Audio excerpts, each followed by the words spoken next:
NLL fans, this is the best time of the year. It is do or die time. Win or go home. Legends are being made and mistakes are punished instantly. And while that's happening, Canada's summer box is just starting to warm up. Senior ball is about to erupt. Junior barns are starting to fill, and every kid who ever dreamt of winning a Man Cup or a Minto Cup is about to find out whether their team is built to do it. So strap in, because this is part of the year where box lacrosse gets loud, gets mean, and it gets exciting. Let's get right into it.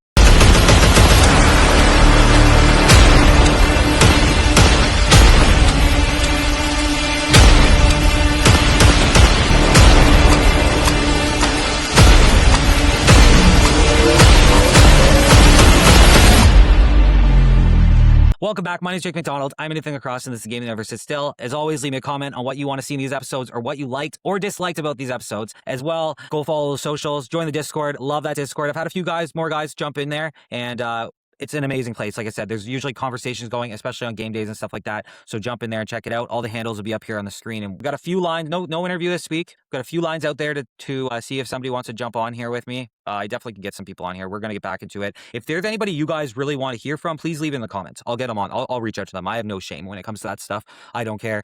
And most people in cross are pretty friendly. Now, when you get to the pros, it sometimes gets a little bit harder because they have their own stuff going on and they're super busy.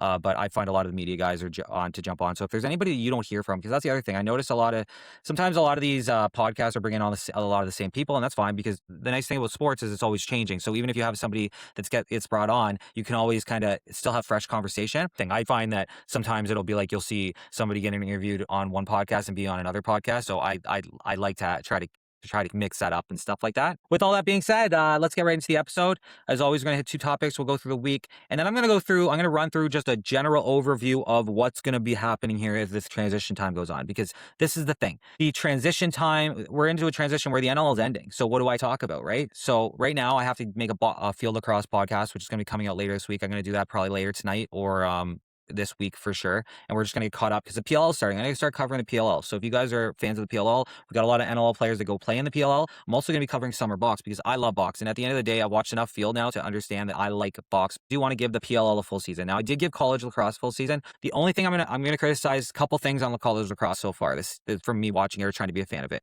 It's all over the place. It's not one centrally located area. A lot of games aren't on or aren't available. The games that are big are, like, now that we're into like championships, the playoffs and stuff, they're going to be a lot easier to watch. I'll be watching some of that stuff as well, obviously, and covering that. And obviously championship weekend.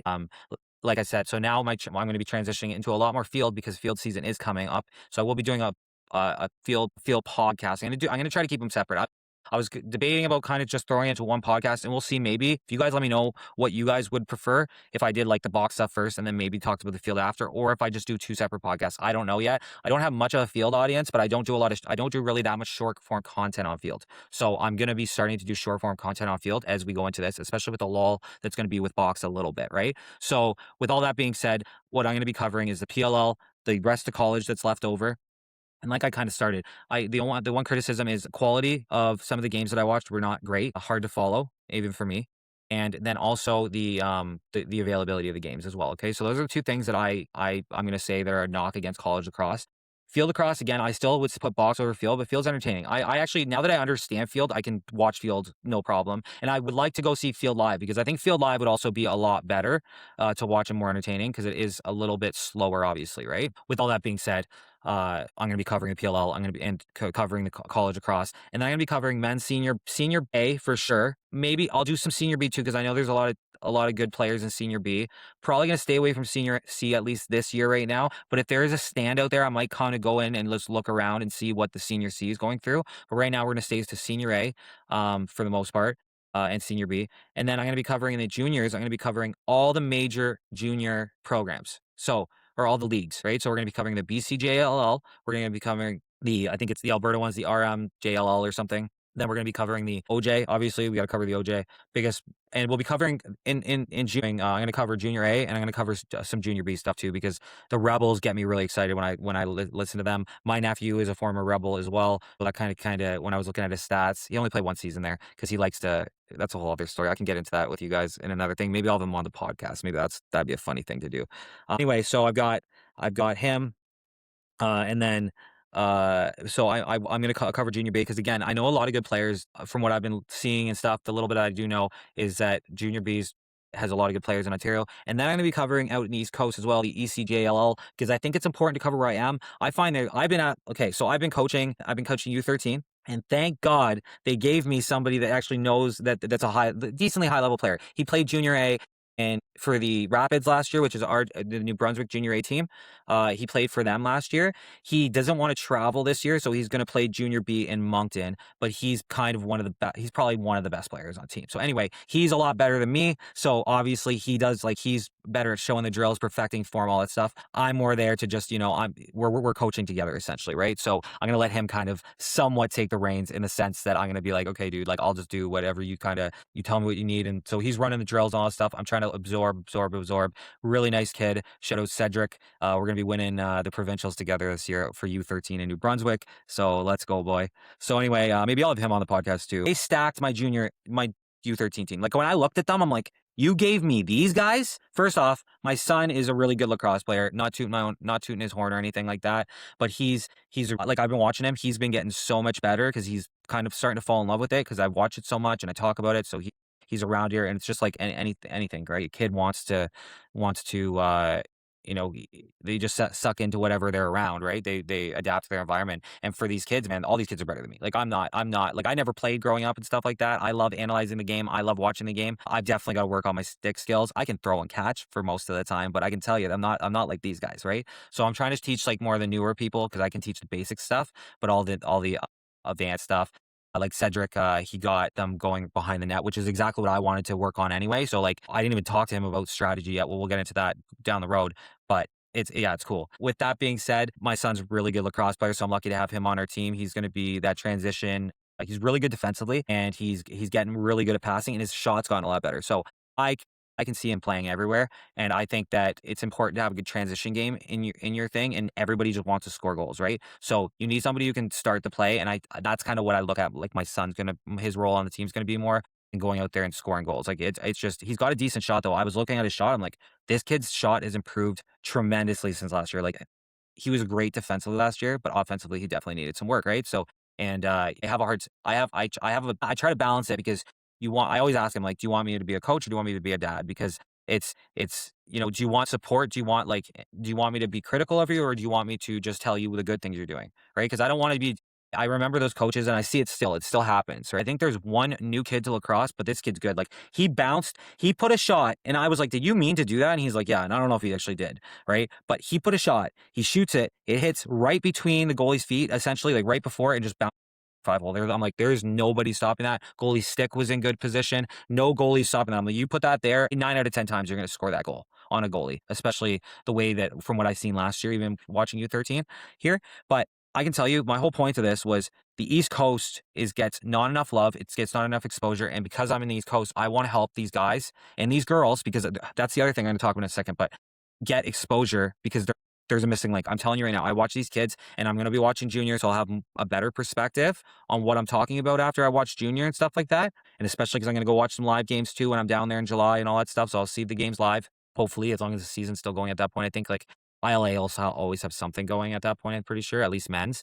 And but anyway, I want to try to make those connections if I can, especially with the connections I'm making through the OJ and stuff like that. I want to be able to be like, hey man, like just check this kid out. Now there's this girl, and I'm not going to say her name or anything because it's not my kid, but there's this girl, and she's in second year U13, so she'd be like 12 or 13. Top 3 player in the whole thing. I'm going to say, like, I'm not even kidding you. I'm talking about all the boys. And we've got a handful of girls. Like I have 2 girls on my team. One's brand new to the game, but this girl's played before. She's going to dominate the league. Like I was like, when I got her, I was like, that's the exact girl I wanted on the team. Like I would have, if it was a draft, I would have drafted her over, like she would have probably been my second or third pick. Like that's how good she is. There's a couple kids that I wanted above her. And another one that my son got his best friend on the team. The only thing is his one friend's on the team. And we got the best goalie too. We got this massive goalie too. So like we are stacked. I'll be shocked if we don't go to provincials because there's 3 teams on the U13 and 2 out of 3 of them are going to go to provincials. Now my vacation is going to get cut down a little bit because of it. But with that being said, it is what it is, right? It is what it is, to be honest with you. Whatever, right? So I'll take it. And I'm excited to go and I'm excited to watch these kids develop. And this year is really the first year that I think, like last year, I found like kids were just really learning how to play.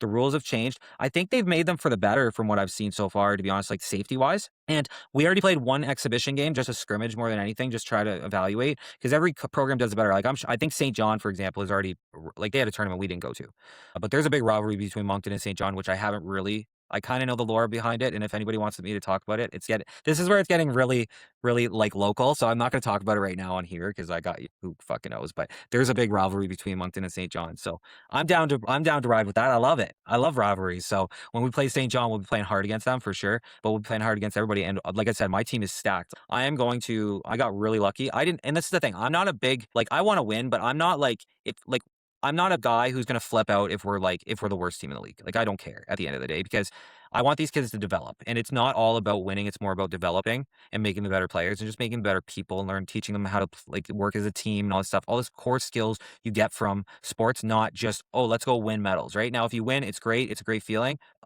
but I can't wait. The nice thing about this group of kids is I'm gonna get to follow them right through. Like I'm gonna get to coach them right from now, right till junior, hopefully. Because by the time I get to that level, I'm hoping I'm at the level I'd be able, at least be able to open a door on a junior bench, right? Junior B, whatever in Moncton, it would be awesome to do. And yeah, so anyway, that's kind of my little rant about that. But my whole point flowing back into this, now that I went on my little tangent there, it's going to be the East Coast Junior Lacrosse League has some good players. They end up playing here, all the really good ones, and then leaving. So, from what I understand, and absolutely no shade, but I'm a realist, and I think most people say this, so no shade when I say this. It's essentially our top Junior A teams down here are more like Junior B teams in Ontario. That's why I'm going to cover Junior B as well in Ontario because I want to try to make that link. Because if I can make our Junior A guys go to Junior B, or even a couple Junior B guys go to Junior B over there, so whatever, and give them a shot, like I think that's what it's all about, right? And that's the best lacrosse in the world. Like I heard I was listening to Creators yesterday, and I listened to part of the podcast earlier, and then I was listening to the other one later. And it's interesting. See Jake Henhock. Shout out Jake Henhock, which I went on to follow yesterday, and he was already following me. Crazy. That's what I mean. Like I don't really use Instagram, so like when I went on there, I was like, wow. I went to look him up because I'm gonna ask him to be on the show. I haven't asked him yet, but I'm going to. I'll have messaged him by now when you hear this on the podcast. But I'm like I go to like shoot him a message, and then I'm like, oh man, he's already following me, so I follow him back, and then he accepts it. I know this seems like little things for people, but like when you start, everyone says like everyone says it's hard because it's like it's one of those things that it's like recognition from your peers is actually what you want. And the fact that even like I'm on his radar or on like some of these like Jake Lacrosse Classified, even Dawson, and shout out Dawson. We all know that Dawson's my boy. Like and it credit a lot of my real first push out there. Dawson shared my stuff. Like he's the first one to share my stuff, and I will always be loyal because of that stuff to Lou Smash, Dawson, Freck, all those boys because they were on my podcast when I was like really a nobody, right? And I'm not that known, but it's nice to see when these guys, kind of you become friends with them online because it's like, wow, that's kind of cool. So it's interesting. Jake, from what I was listening to a Lacrosse Creators podcast. First off, I love that podcast. That's actually, I think that was my first podcast I listened to Lacrosse, and then I think I listened to Lacrosse Classified, and I would say because Lacrosse Classified so much more consistent with it. And like again, I've only been a fan since August, right? So I kind of came in the end of the season last season, or not. I guess since like really I watched the Man Cup last year. And I watched the Minto, but I didn't watch any playoffs up to that. So this year I'm going to be watching it all. I'm going to be getting Flow Sports. Shout out, sponsor me, whatever. But I would love to. I'm going to be getting that. I'm going to be watching I'll be watching it. This is amazing for me because as a hockey fan, even before I found lacrosse, as a hockey fan, I was like, always lost because I'm not a baseball guy. Now I will say after the Jays run last year, I did get pretty into that a little bit. Like obviously like every Canadian did. I do like baseball somewhat. I'll go to a game and I'll watch it. It's not bad, and I'll have it on as background noise, but I'm not dedicated. Like I'm not into it as much as I am into like the Leafs or lacrosse. So like now that I can watch box lacrosse and it's actually during the week and stuff, like I am so over the moon hyped. And Jake, like basically, I'm pretty sure it was Jake. So correct me if I'm wrong here, but I'm pretty sure Jake said like NLL is just basically a men's league. So maybe I misheard that because I am known to mishear things sometimes on podcasts because I'm working a lot of times when I'm listening to my podcast. So a lot of times I can't like just stop and be like, go back and listen to it. And then it's like, where the fuck was it? Because I'm listening to it. Right. So, so I'm pretty sure that's what he said. And so I'm interested to talk to him just about that because like I've never watched summer ball, but I can tell you right now that from what I've seen the clips and Lax Tilly's fights and all that stuff, it's like, buddy, summer ball is going to be a banger. And it's like, it's almost more prideful, I think, to play for the Chiefs and stuff like that and the Arrows and the Rebels. And it's like, these boys are just like, they're bred to be lacrosse players, right? So it's awesome, and that's the thing. It's like we're gonna see what happens going forward. But anyway, I'm gonna be covering it all because I love it and I can't wait, and I hope to get exposure. So if you're listening to this or you know anybody who wants to be on the podcast that's a player in any of these leagues that I'm talking about, please get them to reach out, and I would love to have them on. So first thing I want to talk about is a little hockey news, okay? I'm gonna be touching on the whole Leaf situation real quick because I have to, okay? Now this is actually the Leaf situation. This is gonna tie into lacrosse a little bit with why I'm such a diehard fan. So this is relevant a little bit. Okay. But it's also a place for me to rant. Now I am going to be starting a hockey podcast as well next season. I'm kind of debating about jumping on and just doing a quick episode now just to get the channel going. But I'm thinking about doing a hockey podcast next season, and I'm going to keep it separate. I don't know. I might integrate the Discords. I might just have 2 separate Discords. I'm going to keep everything separate. I'm going to make a separate channel, all stuff. But for right now, you're going to have to endure some hockey thoughts. 2 seconds for here, or 2 minutes. Okay. So the Leafs hired Chikra. I think that's how you say his name. And that was the worst case scenario, in my opinion. He was his biggest accolade or whatever is he's the youngest GM in history. Okay, that's great at the time. That's great. But if you don't do anything with it, it did nothing. I would also like to say that he went to Arizona. They tried to get Dubas before they hired him. So that's another thing. They were looking for a young whiz guy, analytics guy to try to turn this fucking team that didn't have the cap into an analytics fantastic team and go on a little bit of a run, right? Didn't work out with Chikra. Maybe would have worked out with Dubas. I don't know, right? Probably not. Let's be real. But so now you go get, in my opinion, the second choice to Dubas. And then the guy gets kicked out of the league for all that whole draft pick thing. So I'm not a big fan of this hiring. I'm sure he's going to be more watched. He's going to be more watched.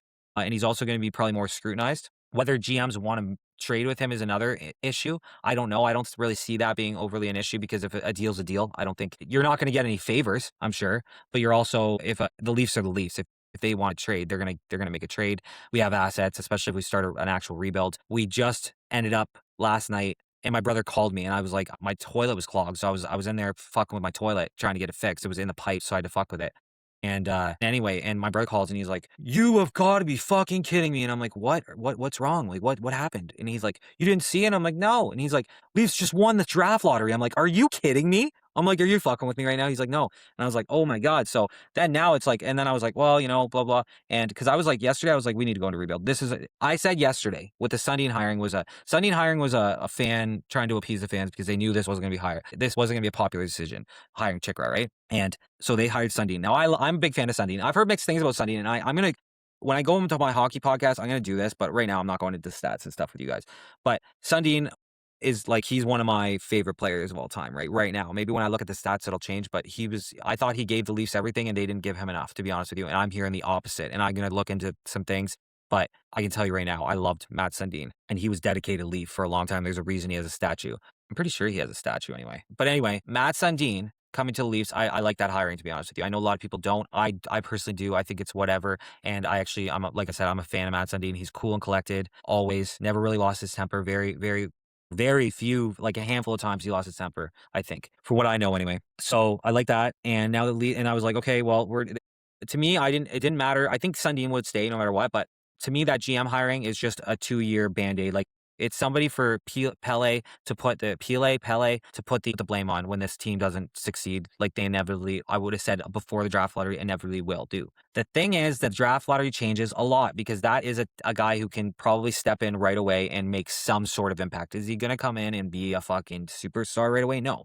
But you got to think, Matthew's only 28. He's still got lots of hockey left in him. The injection of a younger star, this is actually kind of what you want, to be honest with you. I know this isn't, because it kind of lets the reins be handed off when the time is right? Then McKenna, I'm assuming it's going to be McKenna, can take the reins and maybe lead the team. I don't expect McKenna to come in. Now, to be honest with you, I'd prefer a defenseman. Now, I haven't gone over the draft picks yet, like who's the top guys, how much better McKenna is, because I've been hearing McKenna for years, right? Couple years. I lived in Medicine Hat as well when I was in high school, so him being on the Tigers, I was always a big fan of his, and he is a stellar player, and I'm pretty sure he's cousins to Bedard, right? So, and first kid from Whitehorse to be, I think he's, or maybe the first or one of the first or whatever. I think he's the highest guy drafted, or the highest I can't remember. Anyway, he's from Whitehorse. All this different shit, and yeah, I think the hockey guys looked down on the Leafs and said, "Here you go." But to be like, there's a whole conspiracy that it's rigged, and honestly, the more this happens, the more I do think it's rigged.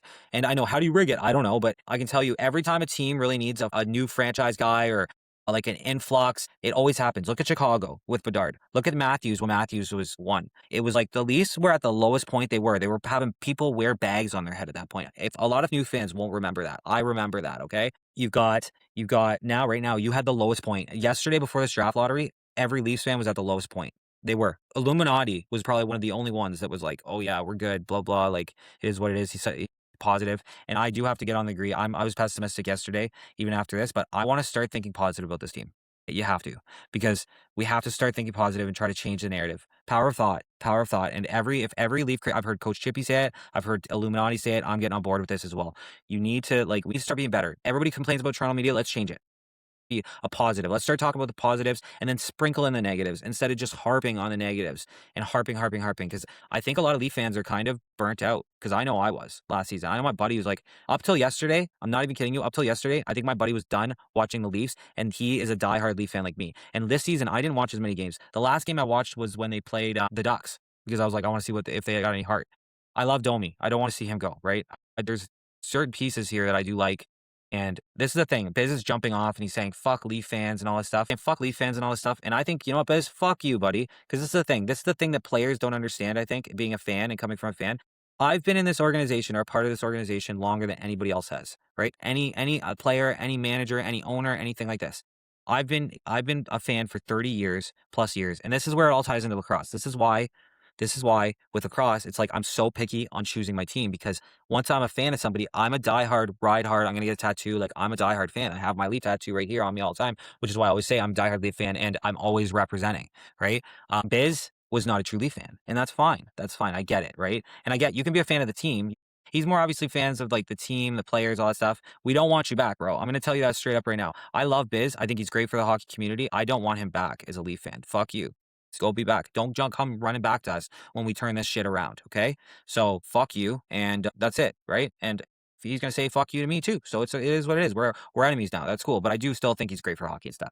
So with all that being said, that's my thoughts on that real quick. I just had to get that out. Like I said, I'm gonna be starting a hockey podcast as well, and I'll be able to get all my thoughts on hockey out, because this has kind of rejuvenized my fanship as a hockey fan, to be honest with you. Now back to the best sport in the world, lacrosse. Okay, sorry to take that little intermission there. Now this all ties into me choosing a team. Now, as everyone knows, I'm not wearing the jersey right now, but Toronto Rock are my team this playoffs. I'm rocking with them. No pun intended. And so if they win the championship, that's my team going forward all day, right? And I'll stick to that. I'm going to go get a tattoo on. I'm figuring, I don't know. You guys let me know. Like, should I get a tattoo on this arm to go with my Leaf? So it's like I can kind of keep filling in and have a whole sports team. And maybe I'll go to each different, I could do a whole Toronto sleeve maybe. I don't know. That's something down the road maybe. But should I do it there or should I do it here? And this is the thing about the Toronto Rock. It's like I want to get something. I'm going to have to get Hamilton tied in there somewhere, because at the end of the day, they're a Hamilton Rock, and that'll always be a Hamilton Rock to me. You can fight me on that. With that being said, I've made a decision though. I also, because I've been on Halifax up and down. Halifax is a roller coaster. I love them. I love their ownership. Like I said, I'm a big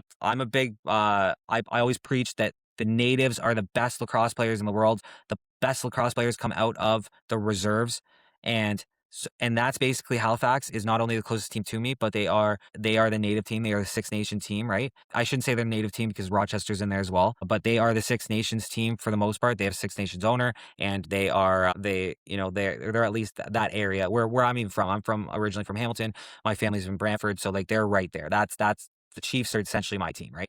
That I'll root for. And so Halifax, what I've decided, if Halifax close it out, they've got 2 games to do it. They're both home games because of the schedule. Now, I'm not counting Brett Dobson and Georgia. We'll talk about that in a minute. They're going to be like, if they go to the final and Toronto goes to the final, the winner of that game will be my team. There's nothing to talk about. I said that at the beginning of the year, ironically, is where originally I said, whoever wins the game between Toronto and Halifax is my team.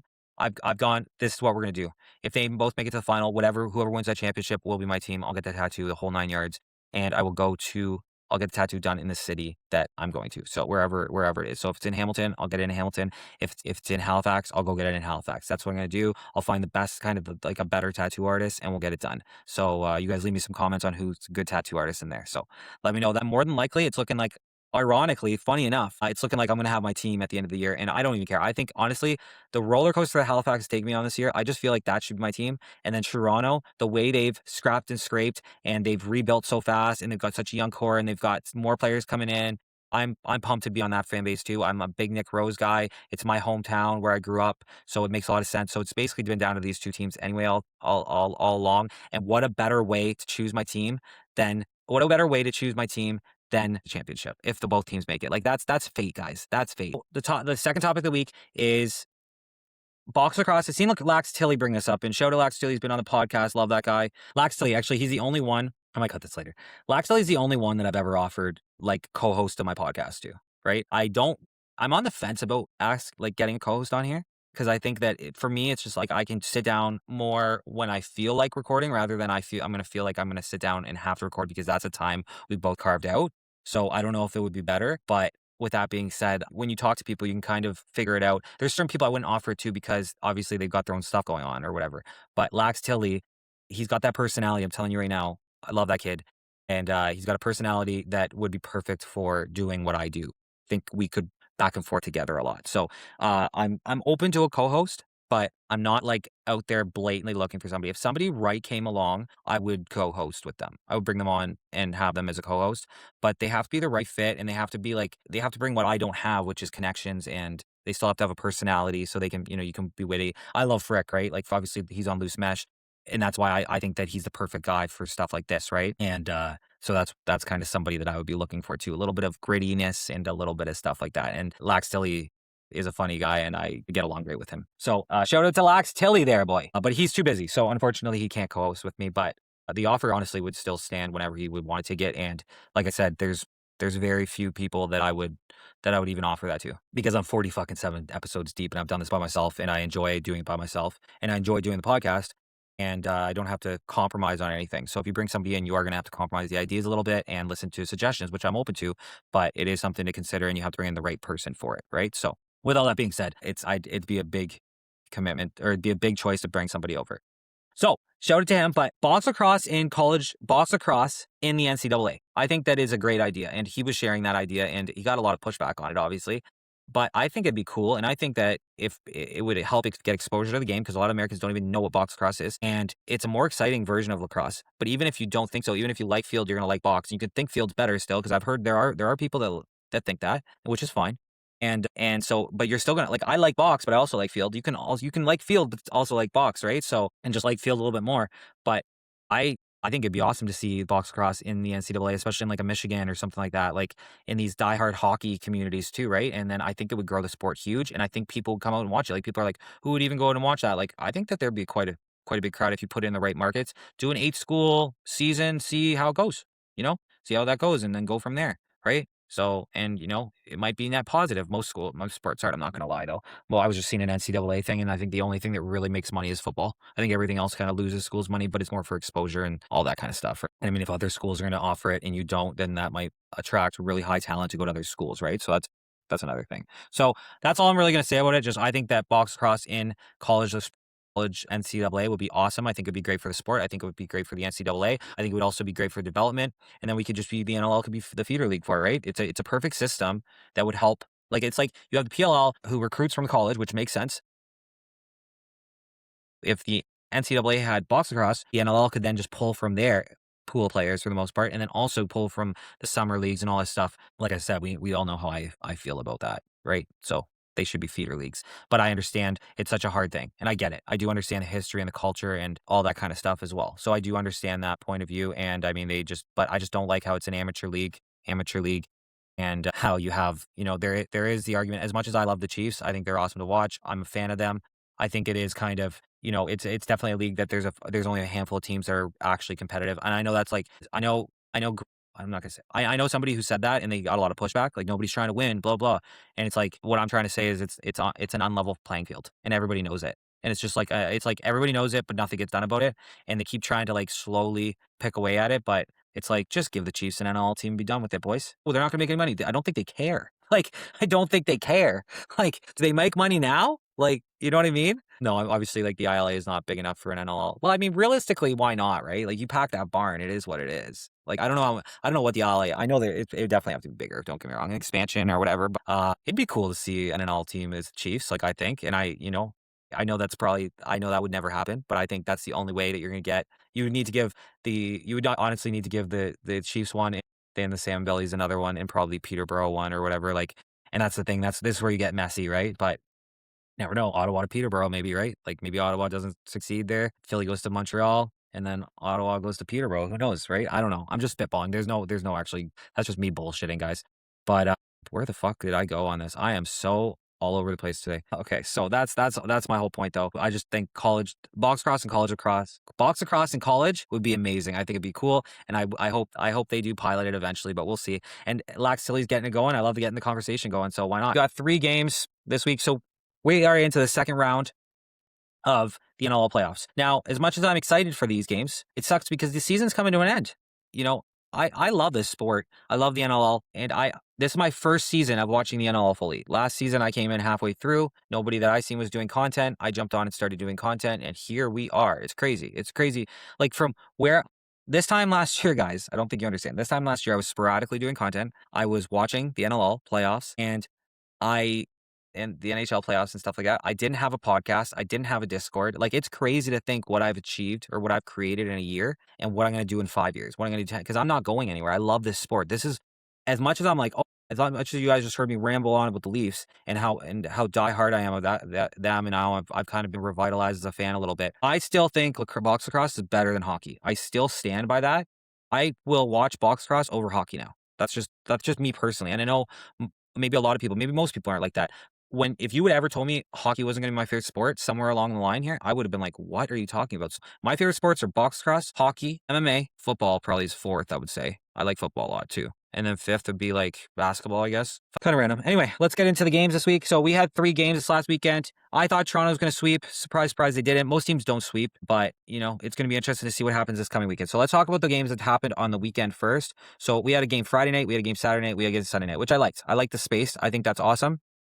And I think it's a great way the league did that. So Toronto Rock won. Oh wait, actually we want to go do this through NL stats. Hold on, let's go through NL stats here because we want to see the attendance numbers. Okay, so we had in Toronto we had 5,541 people. So 5,541 people. To be honest, not enough. That's crazy. I don't know what the fuck they're doing wrong. I think that it's just that they came back in this year, but like you got to sell that team. I fucking hate it. I know that, like, I'm telling you, if it was Hamilton something, that team would sell out way more. I'm telling you right now. I know everyone's gonna be like, that's not true. Yes, it is. I'm from there. I know. Trust me. This is the one thing that I could speak on because I grew up there. Like I wasn't born there. I was raised there. I spent from 5 years old to 15 years old in Hamilton. Grew up in Hamilton. Okay. The heart of Hamilton, not Mountain. Hamilton, downtown Hamilton. Okay. That team, if they were named the Hamilton whatever, because Hamilton Ticats are killer. And let's just fucking prove my point here. Let's just prove my point. What is the average attendance at a Hamilton Tiger Cat game? The Hamilton Tiger Cats in 2025, the average attendance in Hamilton Tiger Cats was 22,800. You're telling me we can't fucking put 10,000 in? Half of what Hamilton Tiger Cats do? Come on. Is that Hamilton, people care that it's not Hamilton. That's that. They don't want to be associated with Toronto. Hamilton's different from Toronto. I keep yelling this. And this is the thing. I think the Toronto Rock would do better in Toronto. That's my own opinion, right? I might be wrong. Downtown Toronto, like Toronto would kill it. I'm telling you right now. They would blow the doors off. But I get it. Oh, it doesn't make sense. Blah, blah, blah, blah. Like, it's unfortunately, you can't get it. And my dream one day is to have a Hamilton team and to have a Toronto team. Like, that's my dream in the NLL. But for now, we'll rock with Toronto Rock. We love it. And I'm just going to try to continue to push them so they get up there because they need to figure out, hire me. I will go business to business and I'll knock on their doors and I'll say, hey guys, did you know that we have a box lacrosse team that's in Hamilton based out of here, professional box lacrosse team? Like, I will go door to door, business to business and sell tickets.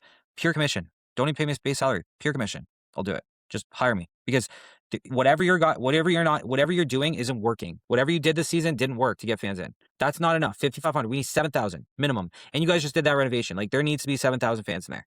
Hands down. Needs to be. So anyway, we have, starting off, you had San Diego getting, 1 in the first, 5 in the second, 3 in the third, and 3 in the fourth. And then Toronto got 4 in the first, 2 in the second, 3 in the third, 5 in the fourth. And Toronto, that fourth quarter is what won them the game, essentially. First half, going into second, first quarter was theirs, second quarter was San Diego's. Third quarter was tied, and then fourth quarter, Toronto slightly won it. This was a very tight game. This could have went either way. Regularity going down, out after taking a couple balls to the head. Unfortunately, just not. You never want to see that. You want to see best on best. We're going to get into this in a minute, but Dunkerley stepped in and played absolutely fantastic for San Diego. Former starter. You can see why. And honestly, both teams played well in this game. This was a great game. Nick Rose could have played a little bit better, played decent, but could have played better. We're going to get into that. So you got Trey Leclerc getting 3 goals, 4 assists for 7 points. Berg with 7 assists for 7 points. McIntosh with 3 goals, 1 assist for 4 points. Watson with 2 goals, 2 assists for 4 points. He had a big week. Baptiste only went 53.3% in the draw, which honestly for Baptiste is a horrible night. Like it's decent, but for Baptiste, that's not a great night. And for Roulette to go 46% against him is absolutely huge. So on the other side, you had Sam English, monster night, showing why he, in my opinion, should still be considered for the Rookie of the Year. You had 3 goals, 2 assists for 5 points. You had Rogers getting 3 goals, 2 assists for 5 points as well. Sam English also had 9 loose balls. Shout out to him as well. Mark Matthews, 3 goals, 1 assist for 4 points. Jubenaville getting 4 assists, also 9 loose balls. Chris Boucher getting 2 goals, 1 assist. When Hill's getting 2 goals, 1 assist. Dahlwick getting a three assists. Nick Rose getting 3 assists. Dan Craig getting a goal and assist. Keller getting 2 assists. And Latrell Harry getting assists. 0 points for CJ Curse, which is wild. But it happens to the best of us, and it shows, big moments, right? Big moments. CJ Curse still 6 loose balls. So he's still like trying to get in there and doing, when he's not scoring, he says that. He tries to get in other ways and get in there, but wild. And then, overall, Aguilera only had 5 goals against, 19 shots, 14 saves for 73.7 save percentage. And then Dunkerley came in, not having that great of a game, but he came in cold, 26 shots, 18 saves, and 69.2 save percentage. So obviously, like, he could have been better, but at the same time, you come in cold. And Sunday, he made up for it Sunday. So we'll talk about that in a minute. Nick Rose had 56 shots, 44 saves for a 78.6 save percentage. Honestly, Nick Rose was okay, but like I said, it wasn't like he has been all season, in my opinion, or most of the games this season. It was more of like, I would say, more of his average game if you're looking at it from last season point of view. But for this season, I think it was a little bit underwhelming, a little bit, in my opinion, compared to what I've seen out of him this season. It's going to be interesting to see if they're down to a do or die game, right? So let's go through the other games first before we talk about this week. Well, then game 2 on Saturday at Halifax versus Georgia. Only 4,118 fans there. It's sad. There were some boys there. I will say, I think some clips there. There were some boys there that were absolutely killing it. You have so Halifax getting 1 in the first, 4 in the second, 4 in the third, and 3 in the fourth. And then you had Georgia getting 2 in the first, 2 in the second, 2 in the third, and 1 in the fourth. Again, consistency out of their offense is where this Georgia team is where they fall. Like their back end was fine. Like their back end was really good. The goaltending in this game was a goalie battle. We knew this was going to happen. And the difference was Halifax's offense also produced where Georgia's didn't. Now, in this game, you had Clark Peterson getting 9 points, 2 goals, 7 assists. You had Jason Knox, 4 goals, 2 assists for 6 points. Casey Wilson with a goal and 3 assists for 4 points. Cody Jamieson with 3 assists. Brennan Bombear with 2 goals. Stephen Coe with 2 goals. Mike Robinson with 2 assists. Johnny Pearson with a goal, Ryan Terfenko with an assist, and Ethan O'Connor with an assist. You had Jake Withers going 82.6 in the draw, which is absolutely massive. That is an X factor for Halifax. I know I say faceoffs don't matter, but in this situation, when it's like it can be an X factor, not a. I don't want to say it doesn't matter, but it like. You can lose a bunch of faceoffs and still win the game, but sometimes it can be the X factor that you need to kind of push you over the edge. Let's just put it that way. Also, shout out to Terafenko for 11 loose balls. Amazing. We've got Georgia. You got Shane Jackson with a goal and 3 assists for 4 points. Al Thompson with a goal and 2 assists for 3 points. You got Richie Connell with 2 goals. Mike Manley with a goal and an assist for 2 points. You got Jacob Hickey with 2 assists. Caleb Benedict got a goal. Jordan McIntosh got a goal as well. Oh my God. Absolutely just killed everybody. Jeff Henrique, Van Scheppen, Herbel, Eidman all got assists. And Trumbull went 30% in the draw, so I don't know how long he's going to be last in this league like that, because I think they basically brought him in as a face-off guy more than anything. Could be wrong on that one, but I mean, his defense is still not bad, I don't think. Let me see this for a minute. He must have had a good game. Yeah, he's a defenseman, obviously, right? Oh, he's transition. I don't know, man. I don't know if he's going to be good enough. He doesn't do a lot of points for being a transition guy. Like, how many points did he get this year? He got... Yeah, I don't know. He only got 7 points this year. I don't know if he's going to last in the league, guys. Honestly, Ben Trumbull, I'm not sure. If from what I understand, they kind of brought him in to be the faceoff guy, and he's a rookie, so maybe they're going to give him time. But I don't know. It doesn't seem like a really forgiving league for that stuff. Got a lot of guys hungry. That's what I say. Like I always say, like I think there's more guys that aren't being used that aren't being used that could be playing in the NLL. Like I hear it. Even listening to creators yesterday, like I heard them mention a few guys that they were like, I don't know how this guy never got drafted. And that's what I'm saying. Like there's a lot of native kids that could be playing in the league. I think that just kind of get overlooked, or they have a rough upbringing, or they can't commit to coming to lacrosse practice because they got to work. right? Because I like there's athletes that happens to. So if they had a better, more money, better system, all that stuff, I think we could see a lot more players come out of that area anyway, in my opinion, if they could offer where they could support themselves just playing lacrosse.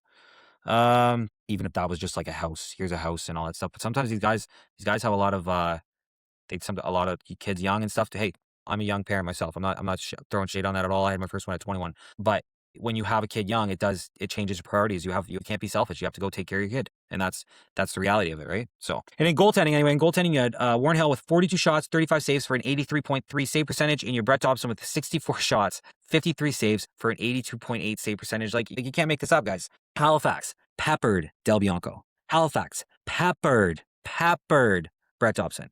You can be the best goalie in the world. You get 60 shots, you're winning the game, boys. Like there's nothing to talk about there. You get 60 plus shots, 70 shots a game. It's really hard to. These guys are good. You're not going to stop that many. So like Georgia needs to come back this week and do a much better job at trying to contain Halifax. Now, like I said, selfishly, I hope Halifax gets the win. Hopefully that puts a Halifax final. I'm very selfish when it comes to that stuff. So I'm rooting for Halifax as well, obviously. So let's talk about the Sunday game. Sunday game was Toronto Rock versus San Diego. Again, 5,643 people. Not enough, guys. Like, how are we not selling playoff games right now? Like, how? I don't understand it. What are you not doing that's not selling these things? I don't get it. Are you not sending out to season ticket holders? Like, get the fucking building filled. It's the fucking playoffs. Drop the ticket prices $10 a ticket if you have to. Get the, like, I don't get it. You're going to have concessions bought. You're already paying for this fucking thing. Just lower the ticket prices and sell the fucking thing out.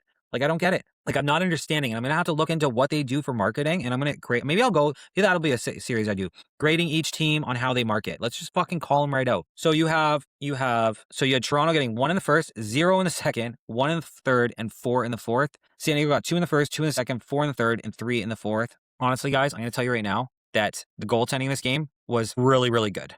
Really good on both sides, to be honest with you. It was really top-notch goaltending on both sides. Again, Dunkerley had fucking a ridiculous game. Hats off to him. Definitely a big reason why they won. And Toronto just looked flat. You cannot get, like, they got 1 goal to kick off the game. I think they might even scored first. I'm going to double check on that. Where is it? Yeah, Toronto scored first with a minute 17 in, and then they didn't score until 8:55 into the third quarter. Like, you can't do that, guys, and win and you can't do that and expect to win. So they need to start on time. They need to play 60 minutes. Like, come on, guys, this is the playoffs, and this was on the road. I'll give them that. They just had played on Friday. They'll give them that. Lots of travel, not a lot of time to rest, but so did the other team. Like, you can say whatever you want, but so did the other team. So anyway, you had Chris Boucher getting 2 goals, 1 assist for 3 points. CJ Kurtz finally got his first goal with goal and 2 assists for 3 points of this series. Sorry, Chandler Rogers got a goal and assist. So did Owen Hiltz. Dawick got 2 assists. Mark Matthews got a goal. Brad Cree got an assist, as well as Keller. And Brad Cree got a ton of penalty minutes. This turned into a shit show at the end of the game. Roulette beat. Shut up! I didn't even see that. Roulette beat. Holy shit! I didn't even notice that until now. Roulette beat Baptiste in the draw, 57%. In the draw, Roulette was. And then on the other side, you had Berg getting a goal and 5 assists for 6 points. Trey Leclerc getting a goal and 4 assists for 5 points. Dylan Watson had the game of his fucking life with 4 goals. You had Connor Robinson getting 2 goals. And Connor Robinson getting 2 goals, 1 assist for 3 points. You had Zach Currier getting a goal and 2 assists for 3 points, as well as 12 loose balls. Huge. Ben McIntosh, 2 assists. Eli Gobrecht with a goal. Barkley with goal.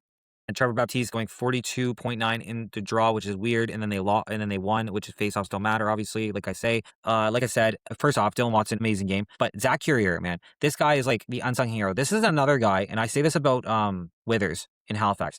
Zach Currier is another guy that is not only an X factor by himself, and there's no one else like him in the league, I don't think. Not as good as at what he does. With that being said, he's a guy that any team would want. It doesn't matter what team. 14 out of 14 teams are interested in him, just like they are in Withers. He's a guy that it doesn't matter. It's amazing what this kid can do. He is a special player and a special guy, and you're never going to just be able to replace him, right? So there you have it. There's the catch up for the week, okay, for last week. Now, we have 3 games this week. That's it, right? We have 3 games.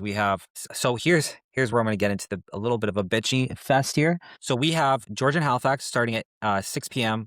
Eastern time, so 7 p.m. in Halifax, and then you have San Diego and Toronto starting also at 7 p.m. Eastern time, so an hour after the Halifax game. And like, I get it. We went over this the first round of the playoffs. Blah blah blah. booking issues and fucking booking issues and flights and people and blah blah blah blah blah. You know what? Figure it the fuck out. Figure it out. This is a joke that you have both your playoff games on at the same time. It's a missed opportunity. And I understand who wants to give it up to go to a better time slot. I don't know. I can tell you right now, as a fan, I would love to go to an afternoon game in Halifax. Like I'll go down 3 o'clock games time. You go out, you watch the game, you're done it by dinner. You go out, you have dinner, you get a drink, you party hard because your team just won. What a great thing. And then guess what? You go home, back to wherever, back to your hotel, and you watch the other game. Like, and you can't tell me that it wouldn't sell out. It's Halifax. It's Halifax, guys. You think that, oh no, it's a Saturday afternoon, we can't sell it out? No, this is stupid. This is stupid. Halifax should have taken because you're Toronto has a hard time filling the stadium. Okay, give them the fucking the arena. Give them the prime time game. You could have made Halifax a different time and it wouldn't have mattered. If it would not have mattered if Halifax was at 3 o'clock in the afternoon. That place would have been packed. I would have went at 3 o'clock. I would have liked it better, to be honest with you, because then I could have easily come back home to Moncton and still been home for the game for Toronto, to be honest with you. So for I think that I understand, I think in Buffalo, Halifax, Calgary, you can put a game in the afternoon. It's not going to bother anybody. You're going to still get those things filled. You're going to still get the fans. So that this thing that, oh, they won't fill. No, maybe it's an attendance issue. Maybe it's there's a game in the afternoon already on that day. I don't fucking know. I haven't looked. Maybe they have something scheduled. I don't know. But to me, or maybe it's the night before they had something scheduled and they don't have enough time to tear down and back up. I really don't know. But to me, I think it's just it's a missed opportunity by the NLL. And we go over this all the time and we already went into this, so I'm not going to harp on it too much, but I fucking hate this. I hate that I have to choose now especially because I'm cheering for Toronto. I'm going to be going to the Halifax game. So with that being said, I just can't. I can't. You know what I mean? It pisses me off. What are you going to do? So anyway, we have Georgia on Saturday and Toronto on Saturday. So Toronto's game 3, do or die, San Diego, Toronto. They're back at home. And I think with the rest, they win. I really do. I don't see them losing this game. San Diego's put up a great fight, and Dunkley's played amazing. Can you have another game like that? Who knows? We'll see. This is a great storyline if they do get through, and we'll see what happens next year. Does Dunkerley go to somewhere else and maybe a Philly or wherever Philly ends up, Montreal? We go to, does he go over to a Rochester or something like that? We can talk about that after the playoffs, especially if he can make a run to the playoffs. I'm all about storylines. Now, Georgia, on the other hand, is an uphill battle. They have 2 games at home, which it sucks. They have 2 games in Halifax, sorry, which sucks if you're Georgia because you fought all year to have that top playoff spot, and then because of scheduling issues, you can't get that second game. So I'm not a big fan of that, to be honest with you. And I can't believe that they couldn't figure out something else to make it work. Even if it was like last week and you had Halifax play first at their home and then you played Georgia second or something, I don't get it. But it is what it is, I guess. We just got to live with it. And selfishly, like I said, to me, selfishly, it's better for me anyway, right? It's better to have Halifax get 2 home games. So there you have it. There you have it, guys. There's the rundown of the week that's coming, the week that just happened, and all that good stuff. So let's get into... So I'm just going to run through what I'm going to be covering, like I said, and I'll do a quick overview. And then next week, I'll do a deep dive into all these leagues, right? Because then we're going to have not much to talk about with the NLL. And I'll dive deep into these weeks here, okay? Or to these leagues more. But here's what we're going to be covering. Now, I kind of already boofed it off, but I'm going to give you a really quick summary of each of the leagues I'm covering. So we're going WLA, which is the Western Lacrosse. I'll be covering that. That's obviously men's. So it released its 2026 regular schedule on February 10th. So we'll run through all that. So next time, the league plays an 18-game season from late May through July. The championship meets the MSL winner for the Mann Cup. And this year, I think, if I do understand correctly, it will be in the East Coast, not in the West Coast, which means you'll be able to stream it for free, I think. Unless actually Flow Sports now. I'm not sure if they'll do that, so we'll see. The opener is Wednesday, May 20th. When the Nanaimo Timbermen take on the Langley Thunder. Additional home openers follow May 21st to 24th, including New West versus Burnaby on May 21st and Victoria versus Coquitlam on May 22nd. And it's going to be exciting. That's going to be exciting. Junior's going to be exciting as well. We're going to get to that. Then you have the MSL, or the Major Series Lacrosse.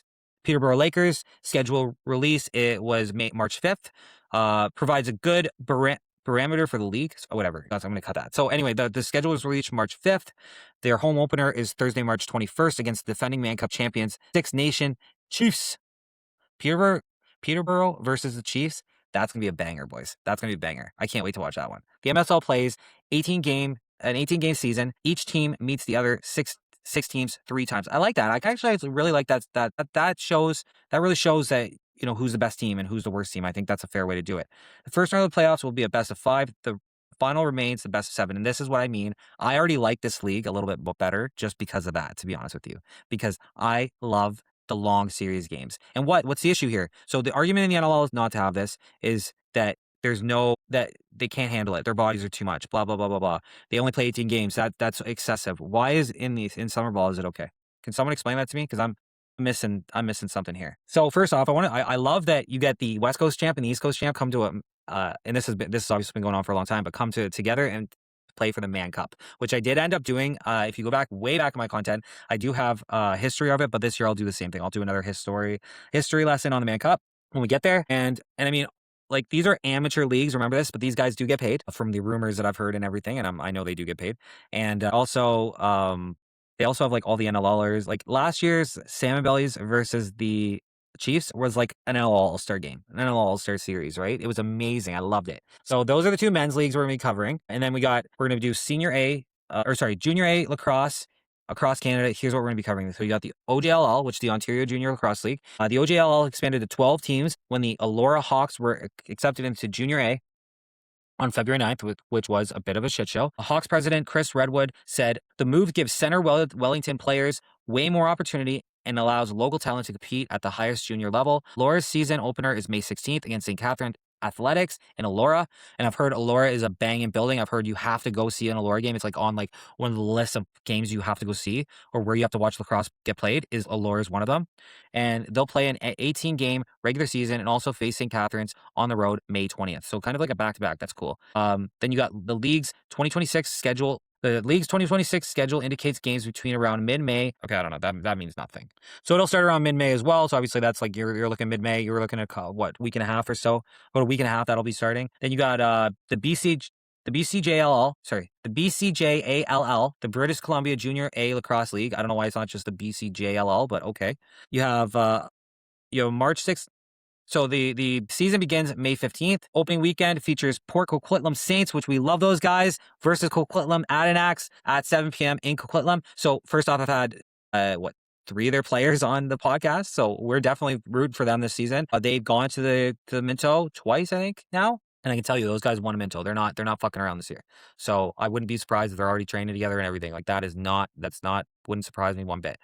And I know Levi was on Halifax. He went to Halifax. I'm not sure if he's still there though right now, because I know he played a game or 2, and then I didn't see him on the list. So you got teams will compete.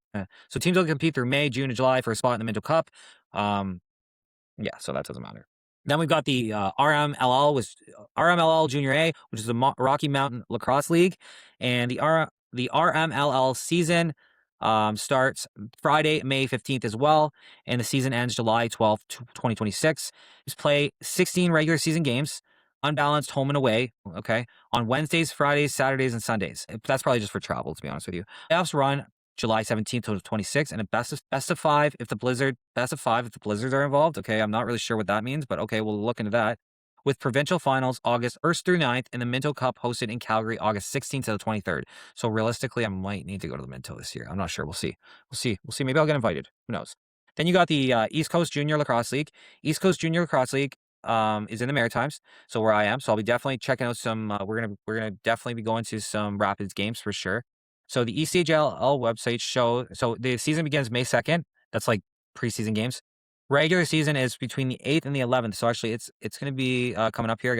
So it's coming up this weekend, I guess. So the 8th to the 11th, so it starts this weekend. They got Dartmouth Bandits, Halifax Hurricanes, Sackville Wolves, St. John Rapids, Micmac Warriors, and St. Margaret's Bay Rebels. Junior B and Junior A female divisions also operate under the league's umbrella. And because the ECJLL is still growing, keep an eye on storylines that grow of lacrosse in Moncton and popularity of the league's Western expansion. So I'll give you an example. Like, I know we got a Junior B team this year in Moncton. Now, I guess the Junior A team used to be in Moncton, which to me makes way more sense. I don't know why St. John's got it, but I think that's a political thing. So I digress on that one, which I'll be talking to somebody in Lacrosse, New Brunswick soon. So I'm going to talk to them about that. Anyway, we got a Junior B team, which I'm pumped for. I've kind of heard from them so far a little bit. I'm going to be going to watch some of their games once they get going here. It's like $10.5 or $10. Awesome. It's going to be great. I'm going to take my team. We've taken a couple of players, especially because our coach, or my co-coach, whatever you want to call him, he's going to be on the team. I'll definitely take the boys. Anybody who wants to go, I'm lucky this season. My son also, I don't know if I mentioned this before, but he's got a couple like actual friends. Like his best friend is on the team, so I know they're gonna want to go and stuff like that. So it's pumped. And he's good. His best friend's a really good lacrosse player too. Like I got some really good kids on my team, like I said. But anyway, pumped to be watching. Pumped to be show.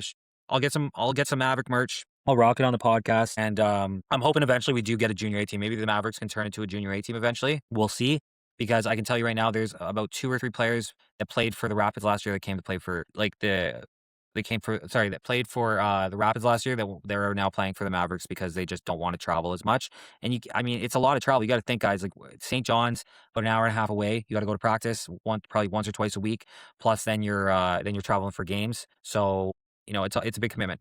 So obviously, like the JLL guys aren't going to be included in the Minto discussion yet, but hopefully maybe one day we can get one of the East Coast team code represents. Now we're getting founders down here this year, so it's gonna be cool. We'll have to see what team represents us from there. I would assume it would be like a Dartmouth or whatever, but you never know. You might see it here. They're more like a junior B team. So we'll see. So we'll see how they do. I'm gonna be out there cheering them on and watching them. So can't wait. We've got Alora also. I want to mention Alora's jumping from junior B to junior A.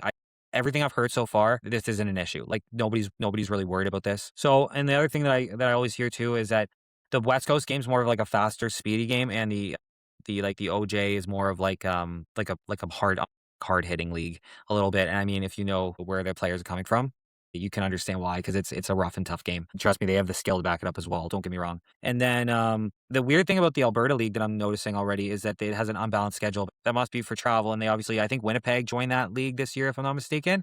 So now they have Alberta, Saskatchewan, and Manitoba. So it'll be interesting to see that league as well. And again, there's some good lacrosse players that are there. So that's what I mean. Even if you could get those 4 leagues instead of just having the 2 go for the Minto, because I mean, you're kind of, and don't get me wrong, I understand it's just not the skill level's not there yet, but it will be. And that's my thing. I would love to see the East Coast there, and I would love to see Saskatchewan. And I know just from listening to Creators Game podcast, it was very like, so this is going to be exciting because we're going to get to watch the whole prospect. It's weird too in the junior league how you can actually play in the NLL and then you can go back and play in junior. It's the weirdest fucking thing, and I don't really fully agree with it, to be honest with you. I think once you're at that NLL level, I think that it's the same thing. I think it should just be cut off. Like you're either playing in the NLL or you're playing in junior. You're not playing in both. But I digress on that. That's just a thing I'm going to have to wrap my head around, I guess. So there you go, guys. There's the podcast. Again, long, just me talking a lot, but that's okay. Like I said, I'm going to get more guests on. Leave me a comment on who you want to see. Leave me a comment if you're still here and listening to this at this point, because I don't even know if anybody listens this long. I mean, I do. I know I do. Like I listen to my podcast every week just to see how I'm doing it so I can try to improve, right? Because sometimes I'm like, oh, I was a little monotone there or whatever. So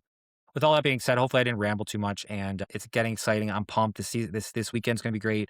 All the junior stuff starting. I can't wait to have some, I can't wait to start covering that and help people get some exposure. So with all that being said, my name is Jake McDonald. I'm Anything Lacrosse, and this is Game Never Sits Still. We will talk to you guys soon. Leave me a comment on who you want to see in here. Let's go.